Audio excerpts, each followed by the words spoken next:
Hello everyone, this is day 58 of Polity Daily Drill. Let's begin. First question. Consider the following statements. Directive principles of state policy differ from fundamental rights in respect to directive principles are prohibitive whereas fundamental rights are affirmative in nature. Now this statement is actually wrong. Why? Because it's the fundamental rights which are negative or prohibitive in nature because they put limitations on the state. Directive principles, the DPSPs, are actually affirmative in nature. These are affirmative directions. They declare the duty of the state to achieve certain social, certain economic objectives. This also means that fundamental rights deny the state the authority to encroach upon these rights, and the DPSPs are not about denial but about providing benefits from the state to the people. So the first statement is wrong. Second one, fundamental rights are justiciable but directive principles are non-justiciable. So we know very well the second one says that unlike fundamental rights, people cannot appeal to the court if the government does not implement the directive principles, which is absolutely correct. Article 37, DPSPs are non-justiciable in nature. Number 3, fundamental rights seek to provide safeguards to weaker and vulnerable sections of the society, while directive principles of state policy protect the interests of the individuals. So see, the fundamental rights are the ones which actually promote the idea of welfare of individuals, the interest of the individual, so as to say, and groups, of course, and provide personal rights, political rights, etc. DPSPs are primarily concerned with the welfare of the community. That is to promote socio-economic equality and particularly provide safeguards to the weaker and the vulnerable sections of the society. So statement 3 is also incorrect. It's the exact opposite. So 1 and 3 are wrong. How many statements are correct? A. Only one statement is correct. Moving on to the second question. Under which of the following conditions does the central government of India mandatorily revoke an individual's citizenship? When a person voluntarily renounces their Indian citizenship and this renunciation is officially registered. Now, this is not where the central government has any role to play. When a person voluntarily acquires the citizenship of another country, this also is wrong. Why? Because these are all done at the behest of the individual. The government has no say, no role to play. When a person has been imprisoned in any country for a duration of 2 years, now this can be possibly correct, though it seems to be a more incomplete statement. Let's read the statement again. When a person has been imprisoned in any country for a duration of 2 years. Now see, if the citizen has within 5 years after either registration or naturalization been imprisoned in any country for 2 years, then his or her citizenship is compulsorily terminated by the central government. So all those other elements are missing. It's not a random statement that anybody who is imprisoned in any country for 2 years, their citizenship will go away.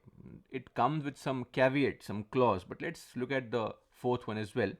When a person demonstrates disloyalty to the Constitution of India. Now this is accurate, exact statement. So D is correct, right answer. C is wrong. See, this is the idea of deprivation. Deprivation is a compulsory termination of Indian citizenship by the central government. And what circumstances would warrant this? So of course, if you have obtained the citizenship by fraud, or if you have shown disloyalty to the Constitution of India, though there is no definition of what constitutes or what amounts to showing disloyalty, or if you have unlawfully traded or communicated with the enemy during a war, or as I said earlier, if within 5 years after registration or naturalization you have been imprisoned in any country for 2 years. Beyond this, there is one more criteria, that is that if you have been ordinarily residing out of India for 7 years continuously. So those are the circumstances. Anyway, D is the right answer. Moving on to question number 3. Consider the following statements regarding Article 254 of the Indian Constitution.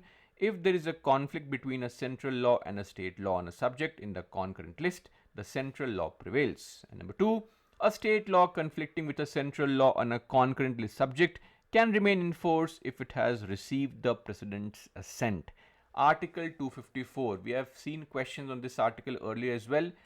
This is the very famous example of the topic that was in news last year, the anti-NEET bill, which was passed by the Tamil Nadu Legislative Assembly.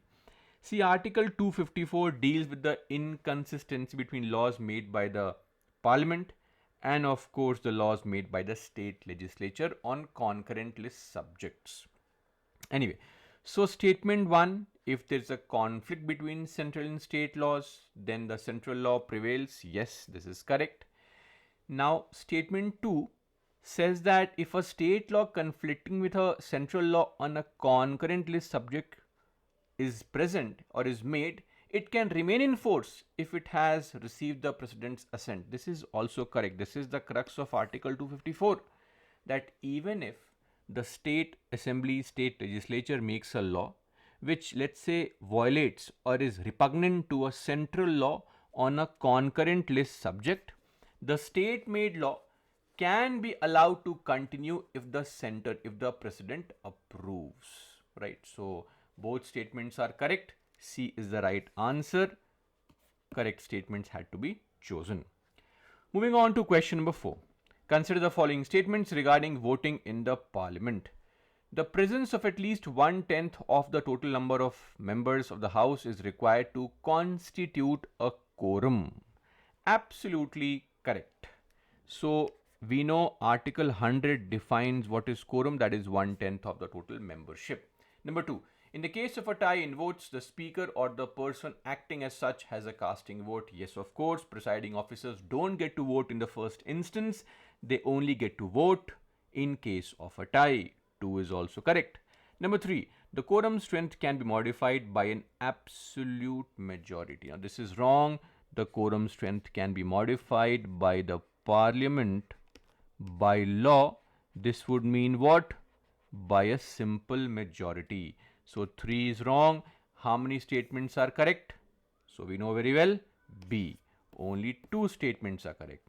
And the last question for today, consider the following statements regarding the right to recall and its implementation in various democratic systems.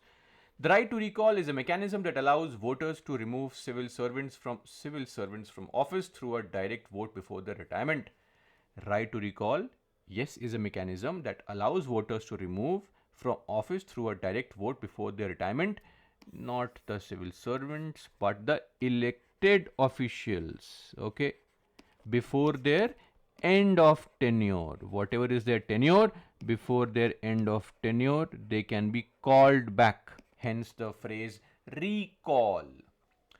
So 1 is incorrect. Number 2, in India, right to recall is constitutionally recognized and has been implemented in a few states for local government positions. Second half is correct. Yes, states like Rajasthan, states like Madhya Pradesh do have elements of right to recall at the local self-government levels, but there is no constitutional recognition given to right to recall. So 2 is wrong. Number 3, Switzerland is one of the few countries where the right to recall is applied at the federal level, allowing citizens to recall members of the federal legislature. This is also wrong. Switzerland does not have right to recall at the federal level. It is more commonly associated with local and the cantonal levels. In fact, even if you go to say countries like USA, in the United States also the right to recall is available in some states for the state and local officials, not for the federal officials. This is also wrong. How many statements are incorrect? Right answer is C. All 3 are incorrect.